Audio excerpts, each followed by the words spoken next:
Ketemu lagi kita. Selamat malam, Bang.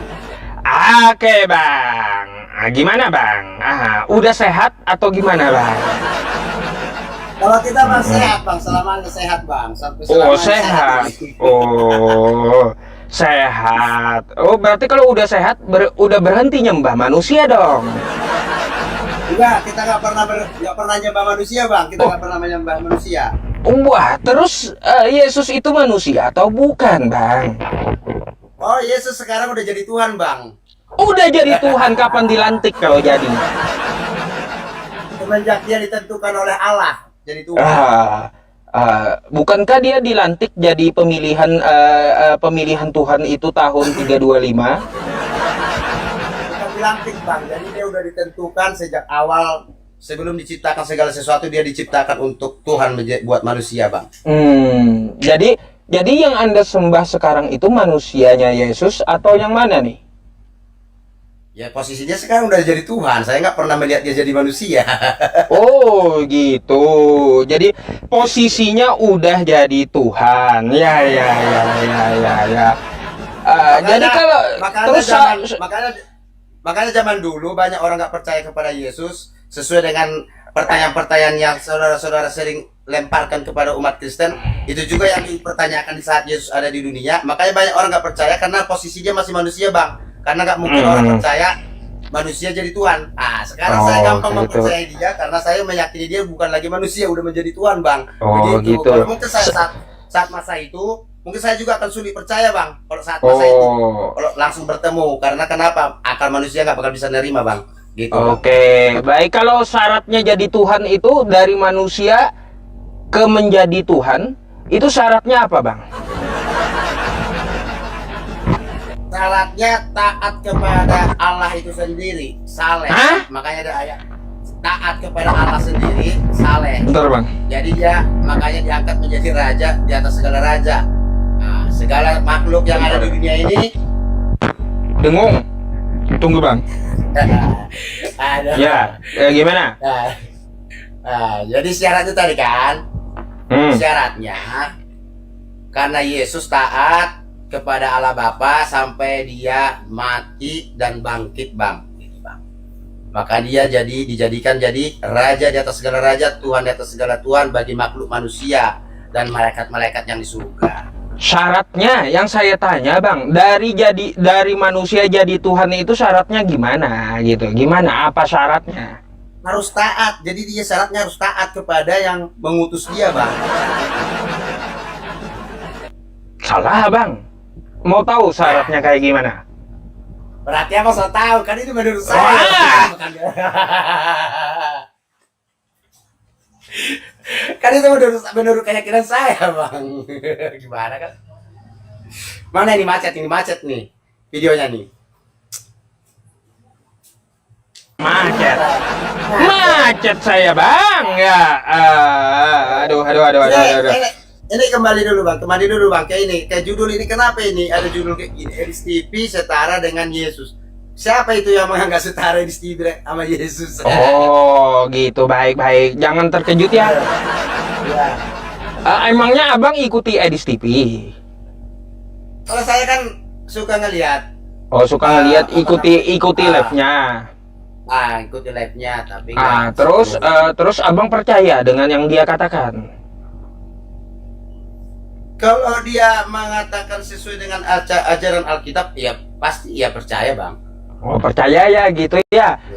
Terus katanya umat Islam menuhankan Nabi Muhammad. Percaya nggak Anda dengan ucapan itu?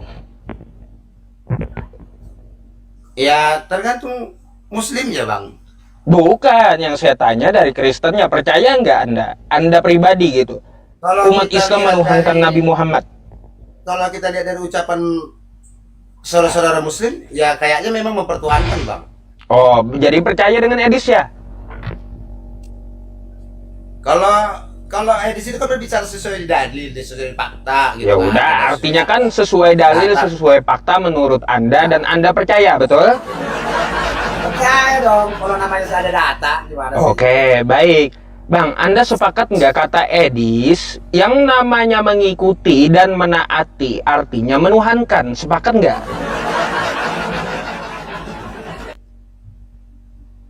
Kalau di bawah kuasa, kendali baru bang, itu namanya menuhankan. Dikendalikan. Enggak, kata oleh Edis sesuatu. kayak gini bang. Ya, dengarkan saya. Kata Edis yang namanya mengikuti dan menaati artinya menuhankan. Belum tentu bang, karena Berarti kan Edis yang salah. dia- Berarti yang Edis dia salah. maksud- Hah? Yang dia maksud apabila dikuasai bang. Jadi kita kan Ya bukan hanya iya, sekedar apabila percaya. dikuasai. Bukan hanya Betul. sekedar percaya. Jadi ada orang percaya tapi belum tentu mengimani. Ah itu. Ya iya, tahu. Ah. Betul. Jadi sekarang saya Anda percaya sama Edis. gini, Tapi gini. saya nggak mengimani kata Edis. Iya, Gitu loh, Bang. betul. Anda nggak mengimani, tapi kan Anda dikuasai pemikirannya oleh ucapan Edis, sehingga Anda percaya. Enggak bang, arti dikuasai itu kita benar-benar dikendalikan bang. Jadi Ya sama iya, Edis kita betul-betul dikendalikan. Artinya kan ketika Ya, Anda Bang. percaya dengan suara Edis, bahwa umat Islam menuhankan Nabi Muhammad dengan data, kata Anda kan, berarti kan pemikiran Anda dikendalikan oleh perkataan Edis sehingga Anda percaya. Gimana sih? Jadi bahasa kuasa tadi bang yang perlu abang pahami. Dikuasai. Jadi kalau Edis menguasai saya, apa kata Edis harus saya taati. Lu ke kiri, lu ke kanan, lu lurus, Ya, lu iya. ke belakang. Makanya Nah, kan itu Anda namanya percaya, saya Anda percaya mempertuhankan kan Edis. ucapannya kan? Itu hanya sekedar percaya tapi tidak taat sepenuhnya bang. Ya iya, berarti Anda menuhankan Edis kayak gitu. Dipaksakan. Ya, bukan dipaksakan, itu sesuai definisi Edis. Kalau menurut Anda Edis salah dan Edis memaksakan, ya terserah Bang gitu. Jadi kan bahasa Edis juga di situ kalau sudah dikendalikan dan sudah dikuasai, artinya kita sudah menuruti. Contoh nih, hawa nafsu bisa jadi Tuhan. Kenapa? Ya, iya. Karena memang kita udah dikuasai, dikendalikan Ya. hawa nafsu itu. Kita tidak mampu melawan hawa nafsu itu. Jadi Sepakat. Itu, Sepakat. begitu. Sepakat. Jadi Makanya sekarang pemikiran kita Anda nggak menguasai saya. Bang, makanya pemikiran Anda dikuasai oleh perkataan Edis sehingga Anda percaya. Sepakat saya. Nggak ada titik temunya nih kalau ini makanya. Ya makanya berarti titik temunya sepakat kita Edis salah atau betul gitu. Itu aja. Kalau saya bang sepakat dengan apa kata Edis. Oh ya udah, berarti Anda menuhankan Edis. Bukan arti saya mempertuhankan dia. Loh, jangan dipaksakan. Kalau Anda berarti bukan berarti mempertuhankan Edis.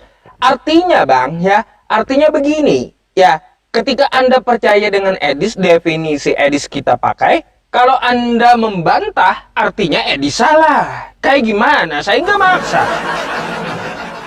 Jadi menurut salah, tidak apa-apa itu. Tapi saya paham betul maksud daripada tujuan perkataan Edis bang gitu. Mungkin abang pemahamannya bukan sampai ke yang saya pahami soal taat, soal apa tadi? Iya, saya hanya memakai definisi Edis, nggak memaksakan ke abang. Kayak gimana? Ketawa sendiri. Tadi bang, balik ke tadi bang, saya mau penasaran tadi, syarat jadi Tuhan itu apa sih? Syaratnya, kan tadi saya bilang, kalau Yesus itu bisa dia berhasil jadi diangkat jadi Tuhan, ya, karena memang kesalehannya, ketaatannya kepada yang mengutusnya, bang. Wah, ngibul Anda, ngibul. Nih baca nih, syarat jadi Tuhan, ya, nih, syarat jadi Tuhan nih. Ya. Roma 14 nomor 9. Sebab untuk itulah Kristus telah mati dan hidup kembali supaya ia menjadi Tuhan. Jadi syarat jadi Tuhan mati dulu. Nah, justru kan mati itu kalau seandainya Yesus melawan mungkin dia nggak jadi mati bang, tapi karena taat bang, taat Ya iya. dia di mata. Jadi syaratnya jadi Tuhan ini mati dulu. Mati, taat sampai mati. Wah, memang bang, memang betul-betul dah Anda syarat jadi Tuhan mati dulu teman-teman. Nah, Teman-teman kalau Anda mau jadi Tuhan yang di bawah ya mati dulu ente. Bang ente kalau mau jadi Tuhan mati dulu juga ya. Nggak semua makhluk akan ditentukan menjadi Tuhan. Oh Gitu, gitu. Bang. Enggak. Jadi khusus buat Yesus yang sudah ditentukan untuk menjadi Tuhan, Bang. Oh, di yang mana kalah itu malaikat- penentuannya? Di mana yang kehendak ada. Bapa di sorga agar menuhankan Yesus itu di mana di kitab Anda? Di mana itu, Bang? Kan ada banyak ayatnya, Bang. Abang udah lebih paham lah kalau masalah Di ayat. mana Cuma kata abang Bapa saya- di sorga, sembahlah anakku yang kukasihi, Tuhankanlah Yesus. Itu di mana itu? Ada, Bang, banyak, Bang. Jadi kalau saya nggak mau berargumen adu data, tetapi itu ada ayatnya banyak, Bang. Jadi manusia itu diajarkan, udah diarahkan sebelum Yesus pun datang, sudah diberitahukan, udah dibuatkan bahwasanya kalau- manusia harus menghadap Dia dan lewat Dia maka manusia bisa kembali kepada Allah. Kalau tidak Kalau Yesus saya tidak bisa. udah lama baca kitab Anda, Bang, nggak saya temukan satupun gitu. Banyak banget. Mana? Kalau banyak tunjukkan sama saya, jangan ngibul lah, jangan ngibul. Iya. Nggak perlu, Bang. Gini, kalau saya konsepnya gini, Bang. Kalau saya kasih tahu 1000 ayat pun ke Abang karena Abang nggak pernah percaya sama ayat kita, percuma, Bang. Nah, saya Gitu percaya konsepnya. dengan Yesus, bukan percaya kepada kitab Anda. Gimana sih? Makanya Yesus, Hmm? abang percaya kepada Yesus. Yesus orang Kristen percaya apanya di bidang mananya dalam hal Loh, apa gitu. saya percaya dengan dikatakan Yesus, sembahlah Allah, makanya saya sembah Allah. Dia tidak pernah mencontohkan makan babi, makanya saya nggak makan babi. Di mana juga ayat di apa namanya? Misalkan di Al-Qur'an dilarang makan daging babi. Oh, Ada ada. yang Al-Baqarah 173. Innama bunyinya, Bang? harrama alaikumul maitata waddama walahmal khinzir. Allah melarang kamu, mengharamkan bagimu memakan bangkai, darah, daging babi. Tuh, ada. Yesus nggak pernah makan daging babi, makanya saya juga nggak makan. Taat saya dengan perintah Yesus. Karena kalau masalah makanan itu, kalau berbicara perkara surga, itu Bang bukan lagi berbicara masalah makan, minuman, tetapi sudah berbicara damai sejahtera. Kata sukacita. siapa ajaran Yesus, Bang? Di surga itu ada makan-makan. Nah, Makan di apa? surga kata Yesus ada makan-makan. Itu ajaran dia. Makan apa coba? Nah, abang ini betul-betul dah. Nih baca nih, Kenapa? ya. Kacau kali. Nih, baca. Nih, apa kata Yesus? Nih, nih. Aku berkata kepadamu, banyak orang akan datang dari timur dan barat dan duduk makan bersama-sama dan duduk makan bersama-sama dan duduk makan ya bersama-sama dengan Abraham, Ishak dan Yakub di dalam surga, bukan di dalam WC. Bang, itu makanan arti rohaninya itu makanan firman Tuhan, Bang. Itu Waduh. Bang, masa di sorga Anda makan firman Tuhan? Kacau kali. apa yang menjadi? Di mana Perintah Allah itu? masih berlaku. Di Apa mana menjadi itu perkataan makan Allah firman? masih berlaku? Di mana Sumpah, itu Bang. makan firman Tuhan? Di mana? Baru dengar saya makan firman Makanan Tuhan, kami masya itu Allah. bukan saja hanya roti, Bang. Kayak Makanan gimana? kami itu kan ada ayatnya itu kan, ada ayat Apa? makanan kami itu bukan hanya saja roti, Bang, tetapi firman Allah. Jadi Bisa firman di- Tuhan. bisa di Jadi surga. jadi firman Tuhan dimakan di surga gitu. Pemahaman abang kurang paham Lah, makan kayak ini, gimana? Bang. Anda yang sendiri yang bilang firman Jadi, Tuhan dimakan di surga. Makan itu bukan saja Bang dinikmati dari mulut terus berak gitu, enggak, Bang. Enggak. Jadi makan itu kita itu bisa menerima menikmati firman Tuhan itu. Misalkan kita kan tugasnya nanti diperintahkan di surga kan menyembah. Yaitu itulah bersama-sama menyembah Allah yang Maha Kuasa itu. Oh, Bang. jadi nggak ada jasad. Ya nggak ada jasad di surga, Bang. Dari Oh, mana?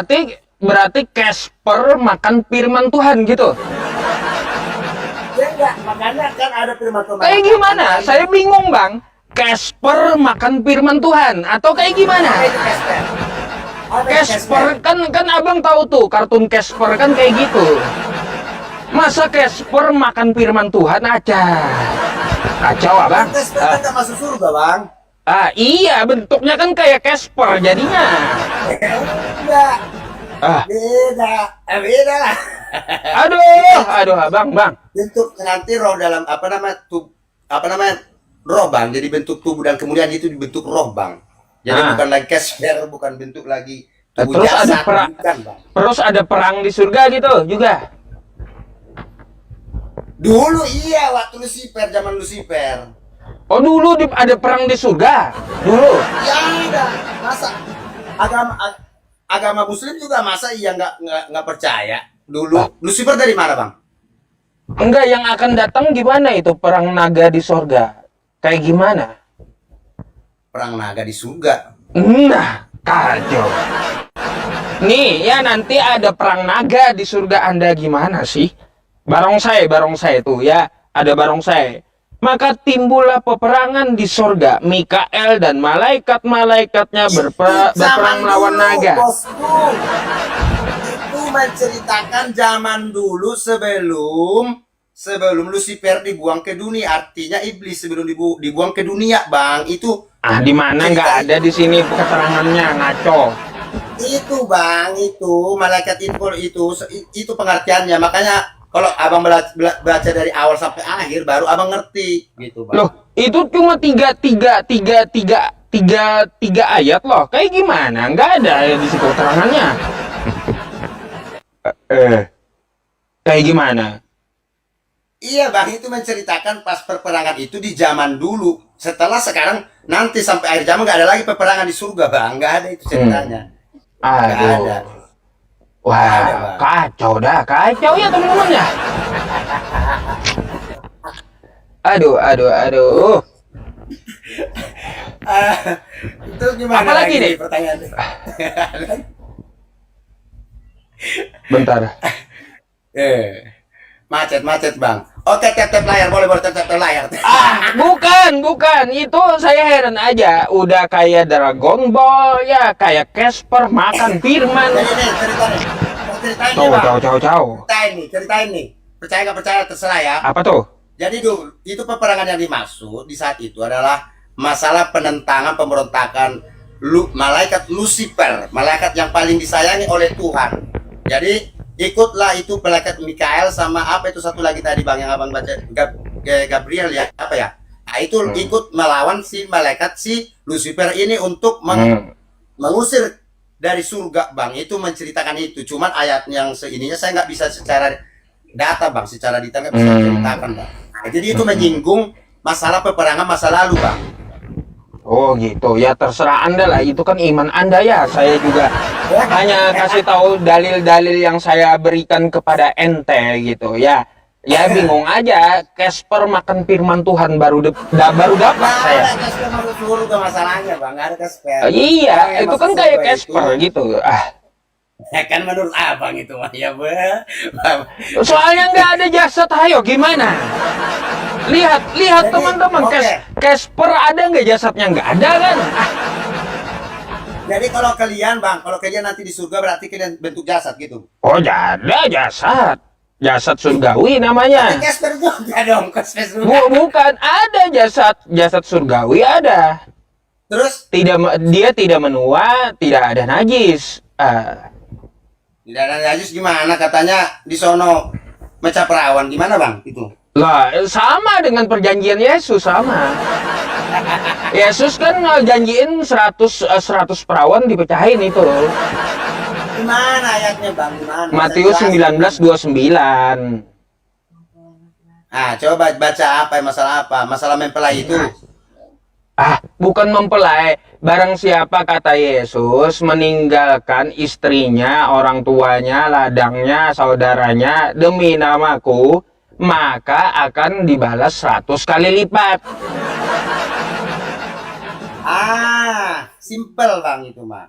Jadi gini loh, Bang. Apa yang berharga itu berbicara apa yang menurut kita berharga bagi kita. apabila kita mampu melepaskannya dan mampu menyangkalnya demi kebenaran, demi Tuhan Yesus, nanti akan dibalaskan suatu yang kita anggap kebahagiaan itu, suatu yang kita anggap berharga itu 100 kali lipat daripada itu bisa kita alami bang, kebahagiaan lebih daripada itu semua. Asumsi itu kosakata teksnya asli 100, istri itu Gunaika, gimana sih?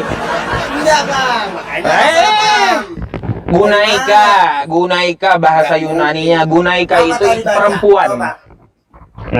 Iya istri, tapi bukan bermaksud istri yang diganti 100. Gimana sih bang? Lah, terus ngapain istri dikalikan 100 lipat di surga? Buat apa? Kayak tadi misalkan meninggalkan orang tua, masa pakai logika aja nggak masuk akal, masa orang tua kita diganti ke 100 kali lipat? Nggak mungkin. Jadi kita berpikir apa yang berharga menurut kita di dunia ini, apabila kita berani meninggalkan itu demi kebenaran, maka yang berharga kita anggap itu 100 kali lipat daripada itu semua akan diberikan Tuhan, kebahagiaan tersendiri buat kita bang. Nah ini bang ya, saya nggak ngaco nih ya. Dan setiap orang yang sudah meninggalkan rumah, atau saudara laki-laki, atau saudara perempuan, atau ayah, atau ibu, atau istri, atau anak, atau ladang demi namaku, ia akan menerima 100 kali lipat. Cita bang, cita kita itu nanti akan digantikan bang. Jadi kita sudah meratap karena keadaan itu 100 kali lipat dari semua yang kita anggap. Bang, ini bukan kosakata perumpamaan istrinya, bukan. Bukan, coba Anda buka teks aslinya, Gunaika asli istri. Bukan perumpamaan. Abang nggak paham soal itu. Masa iya, coba nih kita logika nih. Masa iya rumah dikasih 100 kali lipat, orang tua iya, logika lah, logika. Enggak lah. Masa anak adik saudara perempuan dikasih 100 kali lipat? Ya logika itu, juga itu bang, bisa. Kan di sini orang tuanya juga ada 100 pasangan orang tua, 100 anak, bisa, logika itu. Enggak, jadi kita jangan pakai begitu, jangan terlalu sempit juga berpikirnya bang. Itu mah gimana sih cara pengertiannya, coba ngaco itu mah bang. Nah ya makanya jangan bawa-bawa bidadari. Yesus pun janjikan 100 istri masalahnya. Bang, tapi kan di situ juga kan nggak ada dicatat untuk kawin kan, walaupun seandainya asumsi abang seperti itu mengartikan itu. Memangnya istri itu nggak dikawini? Ya enggak bang. Waduh, istri nggak kawin, masya Allah teman-teman. Enggak bang. Baru tahu saya yang namanya istri nggak dikawini kata abangnya. Aduh, nggak ada perkawinan bang. Walaupun kita ketemu istri kita, gitu nggak ada perkawinan bang. Waduh, terus itu apa? Iya. Terus apa coba? Surga itu adalah kehidupan, kemuliaan yang begitu bahagia yang tidak ada taranya, nggak ada bandingannya. Nah, saya bingung gimana ceritanya yang namanya istri itu bukan dikawini ya, macam apa itu? Surga enggak. Kita kan tadi coba buka Wahyu 19 nomor 7. Ayo baca lagi apa itu. Jadi jangan abang asal mengartikannya aja. Ya iya, Anda yang asal-asalan mengartikannya. Padahal saya tahu konteksnya kok. Nih, baca. Marilah kita bersukacita dan bersorak-sorai dan memuliakan Dia karena hari perkawinan anak domba telah tiba dan pengantinnya telah siap sedia kawin. Ini kawin. Pertanyaan yang paling gampang lagi daripada yang tadi bang. Ini kawin nih, kayak macam mana? Jadi abang memahami perkawinan itu kan selalu hubungan intim antara laki-laki dan perempuan kan? Artinya secara biologis gitu kan? Abang memahaminya seperti itu kan Pak Ustadz? Gitu kan? Kalau di umat Kristen bang, ini arti rohaninya perkawinan itu adalah ada hubungan intim, itu arti perkawinan bang, disatukan antara kepala dan tubuh. Kepala itu adalah mempelai laki-laki yaitu Kristus, tubuhnya adalah mempelai perempuan. Itu di mana data-data yang Anda sebutkan itu ajaran siapa sih dari tadi nggak pakai data? Ngarang melulu. Kalau di Kristen itu bang nggak perlu dihafal data segala macam. Tapi kami pernah mendengarkan firman Tuhan, itu kami renungkan dalam hati kami mempraktekkan, melakukan dan mengimani dan percaya dan merenungkan, Bang. Gitu. Jadi nggak perlu Kalau nggak ada data namanya ngarang, Bang. Harus pakai data itu. Enggak, Bang. Abang kan datanya tentang Alkitab. Saya kasih pengertiannya. Memang arti rohani yang saya kasih tahu, Bang. Kalau arti jasmani yang Abang lihat, ya nanti Abang berbicara seks itu namanya. Tetapi kalau arti rohaninya itu mempelai pria itu bertemu dengan mempelai perempuannya, artinya Kristus adalah kepala, perempuan adalah jemaat yang percaya kepada Yesus, gitu, Bang, dipersatukan, gitu, Bang, ada hubungan intim, nah gitu, Bang. Jadi bukan artinya seks, amit-amit, Bang. Aduh. Bingung juga ya. Kalau membantah saya pakai asumsi, nggak pakai data, ini bingung saya bahasnya, Bang, ya. Enggak, Bang. Tapi serius. Apabila kayak umat Kristen yang lain, Abang tanya pelangap-pelongo umat Kristen yang lain nih ya. Jadi dia nggak bisa mengartikan secara rohani, tapi cuma jawab pelangap-pelongo itu wajar, Abang. Langsung nyerah. Kan saya bisa jelaskan. Dan itu pemahaman rohani saya. Masalahnya penjelasan Anda ngambil dari mana saya nggak tahu juga gitu. Karena ini keterangan baru dan tidak tercatat di kitab Anda. Ada, Bang. Di mana, makanya sebutkan. Abang, makanya saya minta sebutkan di mana. Kan saya jelaskan, Bang. Percuma, Bang. Jadi walaupun saya buka ayat Alkitab, saya sampai nanti buka ke sana cari Alkitab, buka semua, tetap namanya Alkitab itu kan bukan kepercayaan Abang. Jadi saya menjelaskan aja apa yang saya pahami, yang saya pelajari dari guru saya, tanpa iya. data. Gitu. Kalau yang Anda pelajari silakan tunjukkan datanya sama saya, biar saya pelajari juga gitu. Udah tersimpan dalam hati, Abangku. Waduh. Dimakan kitabnya gitu ya, sampai ke hati. Bang, jadi bukan hafalan, Bang, bukan hafalan, tapi firman Tuhan itu buat kami renungan, Bang. Aduh. Jadi kami nggak harus hafal ayatnya, pasalnya. Itu mah ahli-ahli Taurat itu, Bang. Ahli-ahli Taurat itu tahu nggak di Alkitab? Itu nanti menjadi kesombongan rohani malah. Yang hafal Alkitab dari A sampai Z, tapi justru itu nanti yang enyahlah engkau, kata Tuhan Yesus. Aku tidak mengenal engkau, bahkan sampai melakukan mujizat sekalipun. Enyahlah engkau. Karena kenapa? Mereka sombong rohani, menghafal ini A sampai Z, tapi tidak direnungkan apa maksud. Bukan, salah Anda mengartikannya. Itu yang memanggil dan menuhankan Yesus itu. Yang memanggil Yesus Tuhan, dia akan usir. Gitu, Bang, itu. Ya, kenapa diusir? Kenapa diusir? Karena bukan pelaku, Bang. Jadi ya iya, siapa yang memanggil Yesus Tuhan, Bang? Agamanya apa? Jadi bukan salah karena mereka memanggilnya, bukan. Karena mereka memanggil tetapi tidak melakukan apa yang dikehendaki Yesus, gitu, Bang. Ya iya, yang memanggil Yesus Tuhan agamanya apa? Kristen. Ya udah, jangan bawa-bawa yang lain. Ketawa sendiri dia, jangan bawa-bawa agama lain kalau kayak gitu. Enggak, saya kan membicarakan agama saya tadi, Bang. Saya membicarakan agama saya tadi, Bang. Jadi ada orang nanti, walaupun dia umat Kristen, akan Tuhan katakan, enyahlah engkau pembuat kejahatan. Padahal mereka sudah ngomong, kami sudah bernubuat demi namamu, melakukan mujizat demi namamu, mengusir setan demi namamu. Tapi Tuhan berkata, aku tidak mengenal engkau, enyahlah engkau. Itu maksudnya orang-orang Kristen atau orang-orang pengikut Yesus selama ini, dan mengatasnamakan segala sesuatu mujizat itu dalam doa, tetapi mereka pelaku-pelaku kejahatan. Itu yang saya katakan tadi, sombong rohani kebanyakan orang, Bang. Jadi mentang-mentang kelihatan pelayanan bisa mengusir setan di nama Yesus, mereka mau menyombongkan diri, gitu, Bang. Jadi itulah yang membuat kejahatan, Bang. Jadi yang masuk neraka dan diusir Yesus itu internal Kristen kan, di situ yang memanggil Yesus Tuhan. Jadi ada sebagian Kristen atau pengikut Kristus yang tidak benar-benar setia mengikuti. Berarti masuk neraka mereka. Masuk dong ke neraka. Pasti berarti sia-sia penebusan dosa. Bang, penebusan dosa saya jelasin. Lah, sia-sia dong Yesus mati ya. Kalaunya masuk neraka juga sia-sia penebusan dosa. Macam mana? Sia-sia. Sia-sia apabila tidak mau taat.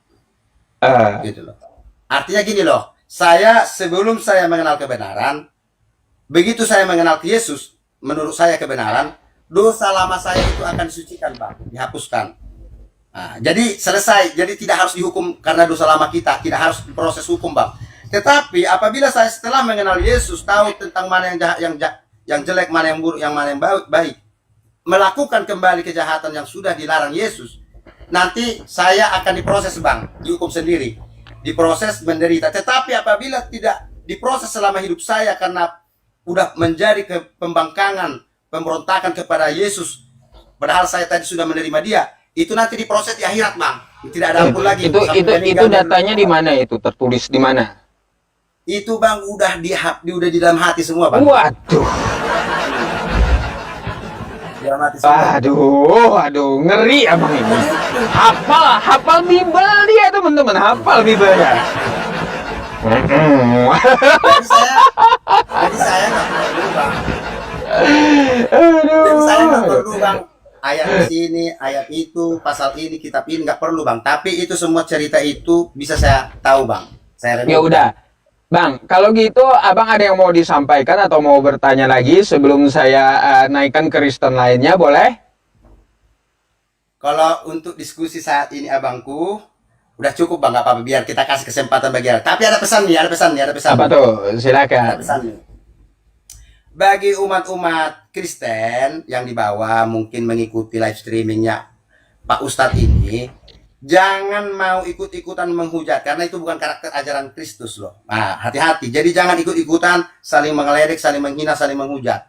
Nah, kalaupun mungkin saudara Muslim sebagian ada yang menyerang kata-kata hujat, biarkan saja. Dan demikian juga saudara Muslim. Kalau bisa, nggak usahlah saling menghujat. Kita ikutin aja live streaming ini dengan santai. Kita nikmati mana yang benar, mana yang nggak benar. Kita pelajari aja gitu. Jadi nggak usah saling menghujat. Kalau saling menghujat itu artinya menambah dosa. Percuma kita membicarakan kitab-kitab suci tapi kita menambah dosa sendiri. Itu tolong diedukasi juga, Bang, kalau saat live, Bang. Gitu, Bang. Baik. Oke, thank you abang ya pesannya. Oke, Bang, saya berterima kasih atas diskusinya gitu ya. Cukup menghibur gitu.